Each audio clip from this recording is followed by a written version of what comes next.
Collector સાહેબ, સુરતના લાચાર મતદારો માટે કાંઈક બોલો। થોડા સમય પહેલા સુરતમાં લોકશાહીનો ખેડ જોવા મળ્યો હતો, તેની સાથે રાજકીય ડ્રામા પણ સર્જાયો હતો। સમગ્ર મામલે પૂર્વ કોર્પોરેટર દિનેશ કાછડિયા દ્વારા નિલેશ કુંભાણીનો વિરોધ કરી રહ્યા છે।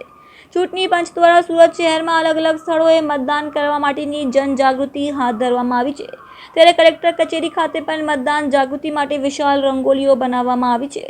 પરંતુ સુરતની 24 લોકસભા વિસ્તારના લોકો પોતાનો મત કોને આપશે?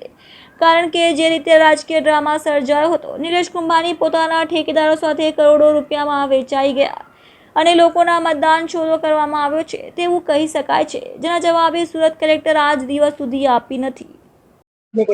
દિનેશ કાછડિયા, પૂર્વ કોર્પોરેટર, સુરત મહાનગરપાલિકા। સુરત કલેક્ટર કચેરીએ કેમ બેસવું પડ્યું બેનર સાથે અને પોસ્ટર સાથે?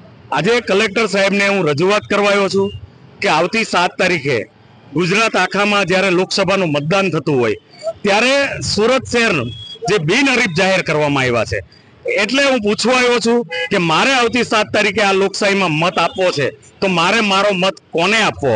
અંદર એક રંગોળીનું મોટું ચિત્ર બનાવવામાં આવ્યું છે, મારો મત મારો અધિકાર।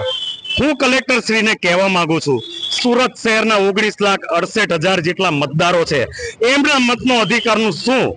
આજે કોંગ્રેસના ઇન્ડિયા ગઠબંધનના ઉમેદવાર જ્યારે નિલેશ કુંભાણી હતા, એમનો એ જ્યારે વેચાઈ ગયા, એમના સાથે 8 જે ઉમેદવારો બીજા હતા એ પણ જ્યારે વેચાઈ ગયા છે ઉમેદવારો, સુરત શહેરના લોકો નથી વેચાયા।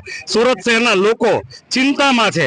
આજે 5 વર્ષે લોકસભાનું ઇલેક્શન આવતું હોય, એમાં પણ જ્યારે મતનો અધિકાર છીનવી લેવામાં આવતો હોય, એ બાબતે આજે કમિશનર શ્રીની ઓફિસની બહાર હું ઊભો છું, કારણ કે મારો મત મારો અધિકાર છે।